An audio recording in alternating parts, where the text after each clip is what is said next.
Welcome back नाज़रीन, चलते हैं प्रोग्राम की जानिब। सना साहिबा, मुझे ये बताइएगा कि जो डिजर्विंग पीपल्स जो होते हैं उनको ऑब्जर्व करने का जो आपका क्राइटेरिया है वो क्या है? आप किस तरह से ये अंदाज़ा लगाती हैं कि ये डिजर्विंग पीपल्स हैं? हम सबसे पहले ये देखते हैं, अगर कोई पर्सन हमारे पास आ रहा है, ठीक है, तो उसको देखते हैं कि वो क्या उसके घर में कोई कमाने वाला नहीं है। अगर कोई कमाने वाला नहीं है तो उसको हम कंफर्म करते हैं, किसी से आस पड़ोस के लोगों से मालूमात इकट्ठी करते हैं, पूछते हैं कि वाकई इसके घर के हालात बहुत ज़्यादा ख़राब हैं और इसको नीड है सपोर्ट की। अगर वहाँ से कंफर्म होता है तो फिर हम उसे अपने ये राशन डिस्ट्रीब्यूशन का जो चार्ट है उसमें उसका नाम NIC नंबर एंटर करते हैं, उसका कॉन्टैक्ट नंबर एंटर कर लेते हैं। उसके बाद फिर नेक्स्ट मंथ से उनका राशन की डिस्ट्रीब्यूशन हम स्टार्ट कर देते हैं। अच्छा, इस तरीके से आपकी सेटिस्फेक्शन हो जाती है? क्योंकि अमूमन ऐसा होता है कि अगर हम किसी के बारे में पूछना चाहें कि हमें उसकी हेल्प करनी है तो अमूमन जो है लोग वो जो है मिसगाइड करते हैं। तो आपको क्या लगता है कि इस हवाले से आपकी सेटिस्फेक्शन हो जाती है? क्योंकि हम लोग जो है घर के अंदर भी जाके मालूमात करते हैं और दूसरे तरीके से भी उनके घर का जायज़ा लेते हैं। तो कुछ लोगों से भी पूछते हैं, उनके रिश्तेदारों से भी हम कुछ इन्फॉर्मेशन गैदर करते हैं। फिर जो बहुत पुराना उनको जानते हैं उनसे भी कुछ इन्फॉर्मेशन ली जाती है। उससे हमें जब 100% कंफर्म हो जाता है कि वाकई ये पर्सन नीडी है, जब हम उसका नाम अपनी लिस्ट में एंटर करते हैं। अच्छा, आपका जो राशन जो आप तकसीम करती हैं उसका क्या तरीक़ेकार है? किसी ख़ास ओकेजन पे आप लोग करते हैं इस तरह से, या कि मंथली आप जो है या डेली बेसिस पे जो है आप डिस्ट्रीब्यूशन करते हैं इसकी? हमारे राशन का ये तरीक़ाकार है कि हम महीने भर का राशन लोगों को प्रोवाइड करते हैं। हर महीने हमने कुछ घरों का राशन जो 100 के करीब है उनका राशन हमने अपने ज़िम्मे लिया हुआ है। तो हमें मंथ शुरू होने से पहले ही लोगों की कॉल्स आना शुरू हो जाती है कि हमारा राशन जैसे आए तो आप हमें इन्फॉर्म कर दीजिएगा। तो हम जो है पहले से उनका राशन जो है महीने की 7 तारीख तक जमा कर लेते हैं, अपने पास ख़रीद लेते हैं।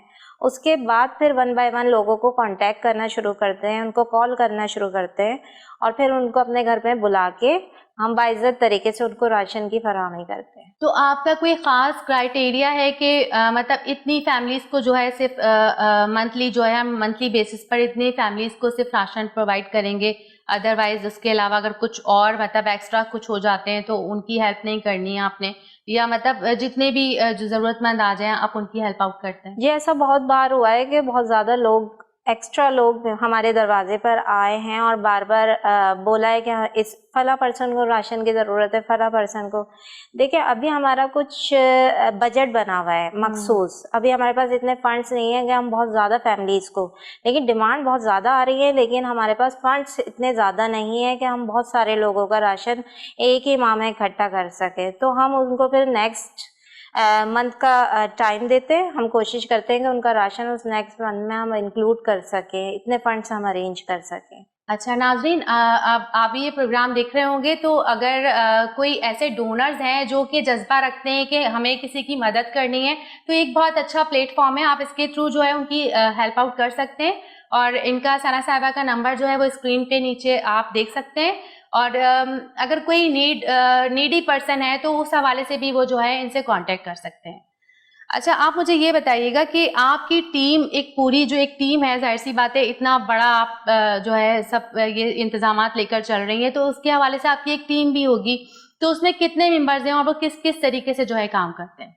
अभी हमारे पास जो टीम है वो इतनी कोई बड़ी नहीं है, क्योंकि 100 फैमिलीज़ का राशन करना इतना कोई बड़ी बात नहीं है। लेकिन अभी हमारे पास 5 मेंबर्स हैं, जिनमें 2 मेंबर्स हैं वो ये काम करते हैं कि वो राशन को ख़रीदते हैं और वो घर तक हमारी रसाई होती है, यानी हमारे ऑफिस तक वो राशन को पहुंचाने का काम करते हैं। फिर उसके अलावा जो है 3 मेंबर्स ऐसे हैं जो कि उसका सारा डाटा इकट्ठा करने के बाद उन नंबर्स पे कांटेक्ट करना शुरू करते हैं।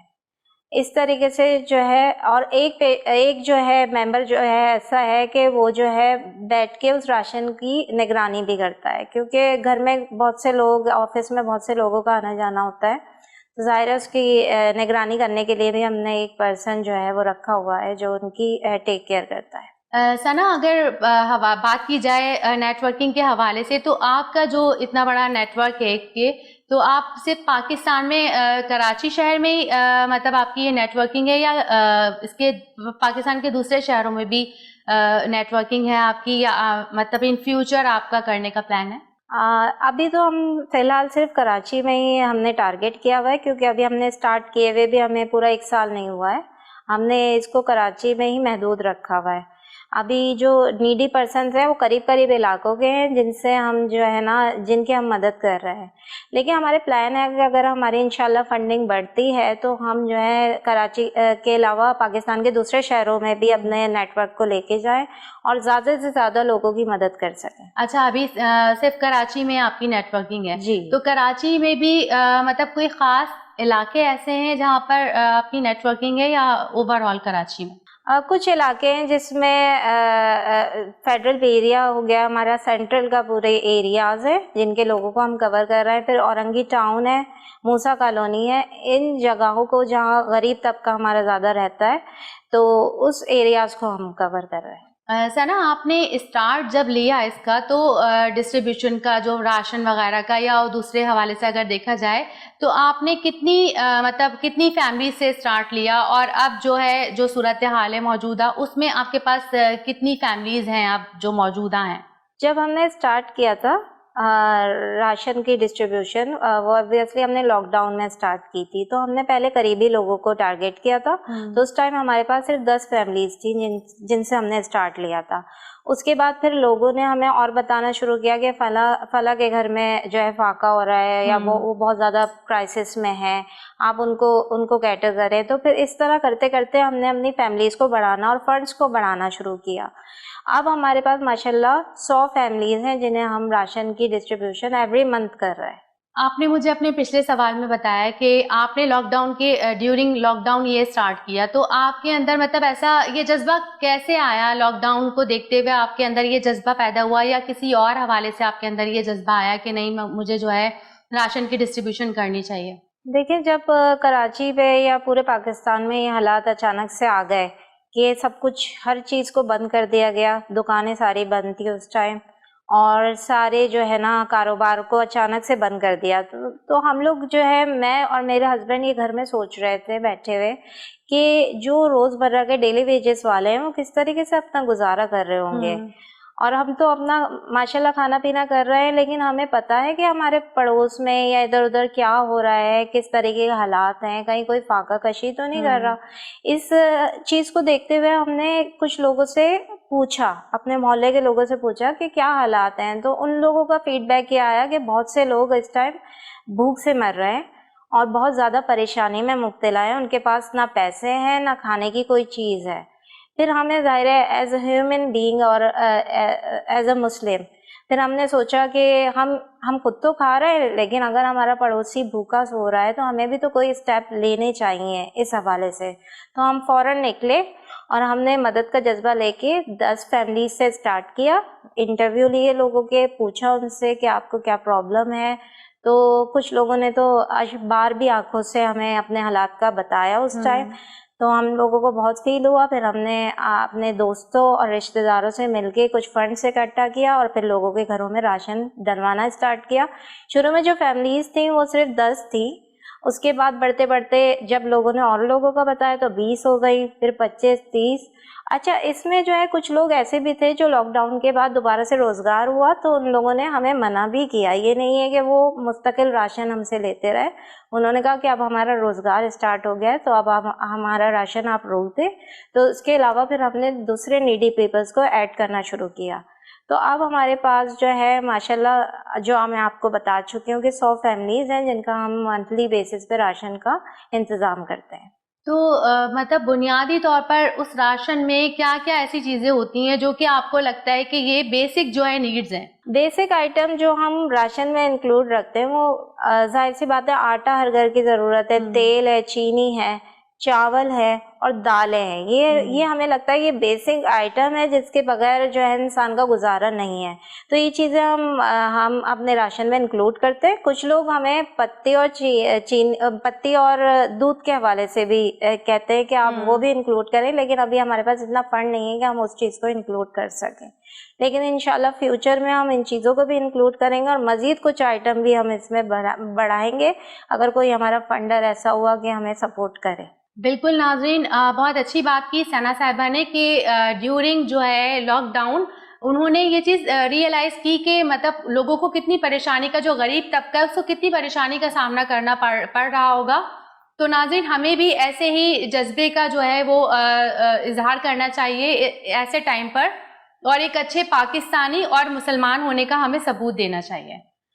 तो आप मुझे ये बताइए कि जो छोटे बच्चों वाली जो बेवाएं होती हैं, वैसे तो बेवाओं के लिए आपका खुसूसी कोई ना कोई ऐसे इंतजामात बिल्कुल होंगे, लेकिन जो छोटे बच्चों वाली बेवाएं होती हैं उनकी आप किस तरह से मदद करती हैं? जिनके बहुत छोटे बच्चे हैं, जैसे 2 साल के या 1 साल के बच्चे हैं, हम उनको स्पेशली बहुत ज़्यादा केयर देते हैं। हम उनके बच्चों के दूध का भी इंतज़ाम करते हैं, क्योंकि माँ को अपनी फ़िक्र नहीं होती उसने खाया है या नहीं खाया, लेकिन उसे अपने बच्चे की बहुत ज़्यादा फ़िक्र होती है कि इसको बिल्कुल। दूध टाइम पर मिले। तो बहुत सी माँओं ने हमसे कंप्लेन की कि आप जो है प्लीज़ हमें जो है ना ऐसा कोई हमारा इंतज़ाम करें कि हमारे बच्चे का दूध पूरा हो जाए, भले आप हमें राशन ना दें। लेकिन हमने कहा नहीं, हम इनके बच्चे का दूध भी पूरा करेंगे और इनके घर का राशन भी हम स्टार्ट करेंगे। तो अब माशाल्लाह से बहुत सी ऐसी फैमिलीज़ हैं जिनके छोटे छोटे बच्चे हैं, माएँ हैं, बेवा हैं वो, और उनके घरों में हम उनके बच्चों के पीने का दूध, जैसे नेस्ले बुनियाद है या नीडो है, वो हम प्रोवाइड करते हैं। अच्छा, राशन के हवाले से बात की हमारी चल रही है, तो मैं इस में आपसे ये भी पूछना चाहूँगी कि मतलब दूध के हवाले से छोटे बच्चों का, जैसे आपने बताया कि बेवाएँ जो हैं उनके बच्चों को जो है आप दूध वगैरह के सिलसिले में जो है उनकी, क्योंकि ज़ाहिर सी बात है छोटे बच्चे होते हैं उनको दूध की ज़रूरत होती है, तो उस हवाले से आप उनको हेल्प आउट करती हैं। अच्छा, इसके अलावा बच्चों की तालीम व तरबियत में या बच्चियों की शादियों में भी जो है कुछ कॉन्ट्रीब्यूशन आपका है? हाँ, आजकल इस चीज़ का मसला जो है ना, हमारे पास बहुत ज़्यादा मसाइल आ रहे हैं कि किसी की शादी है, उसके पास जहेज़ की चीज़ें नहीं हैं, उसकी उसकी कुछ सपोर्ट लोग मांग रहे हैं। तो अभी तो 2 फैमिलीज़ ऐसी हैं जिनकी अर्जेंट शादी है, तो उसके लिए तो हमने फ़ंड इकट्ठा कर लिया है और हम कोशिश कर रहे हैं कि उनके अखराजात जो है वो पूरे करवा दिए जाएँ। लेकिन वक्तन हमारे पास ऐसी बहुत सी क्यूरीज आती हैं, बहुत से लोग ऐसे आते हैं जिनके बहुत ज़्यादा इस तरीके के मसाइल हैं कि शादी नहीं कर पा रहे, इतना बजट नहीं है, और ससुराल वाले डिमांडिंग है, वो जायज़ डिमांड कर रहे हैं, लेकिन ये लोग पूरा नहीं कर पा रहे। ज़ाहिर बेवा औरतें हैं, वो किस तरीके से पूरा करेंगी, वो अपने घर का खर्चा ही मुश्किल से चला रही होती है। तो हमने उनकी सपोर्ट के लिए बहुत से डिफरेंट प्लेटफॉर्म में भी हमने जो है ना बहुत सी रिक्वेस्ट दी हुई हैं, ताकि वो लोग हमें फ़ंड करें तो हम उनकी जो है ये प्रॉब्लम को जल्द से जल्द सॉल्व करा सकें। अच्छा, ये सब करते हुए आपको किसी तनकीद का सामना करना पड़ा, क्योंकि जहाँ अगर कोई बंदा किसी की मदद का जज्बा रखता है या मदद करना चाहता है, तो वहाँ पर उसके बैक पे जो है लोग उसको खींचातानी में लगे होते हैं कि नहीं ये जो है कहीं आगे ना निकल जाए या किसी की ये मदद करके अच्छा ना बन जाए या कुछ इस तरह। तो आपको किसी तनकीद का सामना करना पड़ा इस हवाले से? जी बिल्कुल, इस तरह बहुत से लोग ऐसे हैं जो प्लान पूरा तैयार करके हमारे पास आते हैं कि अगर हम इनके इस काम में ऐड हो जाएं और हम इनकी काट कर सकें और सारे फंडर्स वगैरह को जो है हम अपनी तरफ अट्रैक्ट कर सकें। ऐसे बहुत से लोग हैं जो आए और उन्होंने कोशिश की, लेकिन अल्लाह ताला का करम है कि हम लोग जो है ना इन साजिशों का शिकार नहीं हो सके। अभी तक हमारी माशाल्लाह बहुत ज़्यादा पॉजिटिव वे में हमारी जो है ना ये राशन डिस्ट्रीब्यूशन चल रही है। बहुत सी साजिशें हुई हैं, लेकिन हमने इसको तोड़ कर लिया है। सना साहिबा, ब्रेक का टाइम हुआ है और हम अपनी बातों को ब्रेक के बाद कंटिन्यू करते हैं, तो नाज़रीन चलते हैं एक छोटे से ब्रेक की तरफ।